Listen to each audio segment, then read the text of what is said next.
Did somebody say cheap ass AR?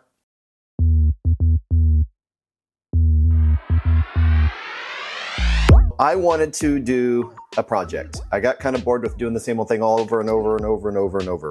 Yeah, and over. I wanted to build a 6-ARC. It's an older cartridge by now. People have been wildcatting it for years, but it was time for me to get one. I used to have a 6.5 Grendel. I loved it, kinda. I don't know, I think maybe just what I had wasn't awesome, but here we are. I've got a cheap AR on my table, and so I am going to go over what I did here to build it, how much it costs, and I'll pop up the numbers on the screen as we go through with a total at the end. I started with a lower, and a lot of these parts got from Primary Arms. I'll let you know where I got everything.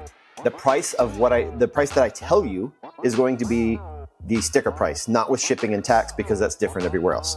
I started with an Anderson manufacturing lower, $43.19 on sale at Primary Arms.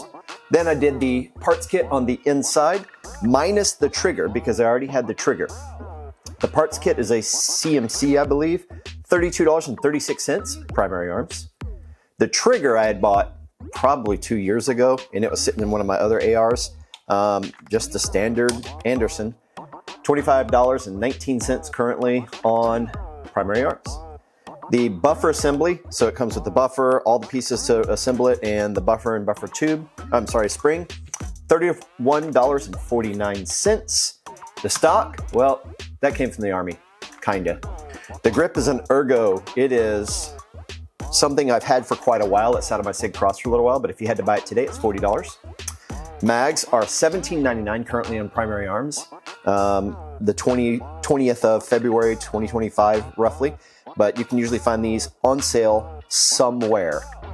Made in the USA, all that good stuff. Well, now we're gonna get into the meat and potatoes of all this. The upper. So let me get this out of the way. Well, she ain't pretty, but she'll work. This is a Bear Creek Arsenal upper. I know, I don't wanna hear it. I'm gonna try it. If it doesn't work, I'll start switching out parts, but we'll figure that out when the time comes.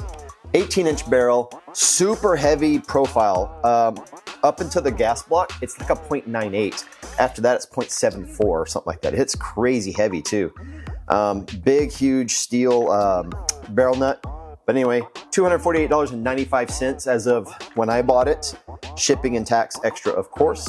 I bought a Bushnell engaged 2.5 to 10 by 44. And it's got the Deploy MOA reticle. It is second focal plane, push-pull turrets, all that good stuff. If you go to the website, it's too expensive. Visit their page on Amazon, $199. I did try a really cheap optic. I'll pop up a picture of it here from Monstrum. I said, you know what? I'm gonna keep this at 120 bucks or so, and I'm gonna find one that'll just barely do. It will not. It was horrible. Do not buy that scope. So I did have to buy that, did have to buy this. The mount I had already had for a while. It's a Monstrum high rise for $24.99. And so at the end of the day, everything that I put together here, if I already owned it, I'm not including it in this cost yet. So minus the things that I had on hand, so everything that I bought, $572.97, ready to shoot. Everything is good to go. If I include the cost of the trigger, the grip, I did not include the cost of the buttstock, and I include the scope mount. I'm at $663.15 for a total. And so, you know, everything seems okay. Everything operates as it should. The real question is, how does it shoot? So I'll be getting out. Today is a Monday. I'll be getting out on Wednesday, I believe. I am waiting for my reloading die to come in so I can ensure that all my brass is properly sized. I know a lot of these companies send you brass that's ready to go. I'll size it anyways. I don't like to risk it. So that's what I'm gonna do. That's just me. You do you, I do me. As soon as I get to the range, I'll get you some information on this. But until then, the cheapest AR I could possibly build in 6-ARC. Stay tactical.